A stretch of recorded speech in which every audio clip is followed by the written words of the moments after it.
Hey, we're here at Wesley Elementary this week as part of our Campus Close-Up series, bringing you stories from this campus community. Now, this is a school that went from a D to a B. I'm gonna go talk to two teachers from Wesley and talk to them about what it's like teaching here and how they're building on that success. Let's go.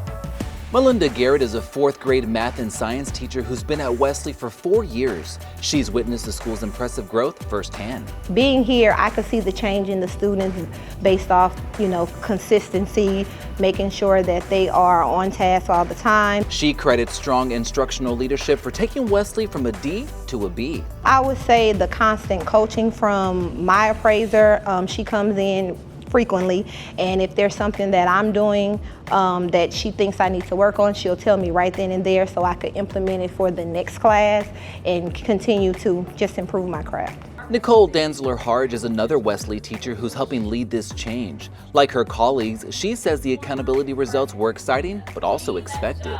Although I wasn't surprised based off of just because we had a lot of data meetings and kind of tracked our students, I wasn't surprised, but it felt so good to know that this community could come and given the right tools and the expectations that they will perform. Both educators are now full steam ahead in the new school year. Just continuing to try to motivate the kids. I have a Zern challenge now to where they're wanting to do their Zern lessons, they're wanting to participate because they know the end goal, they're going to receive a big prize at the end of the school year. Some of the things that I'm challenged with as their teacher is I felt like I gave them everything last year, and so now my challenge is making sure that I provide even more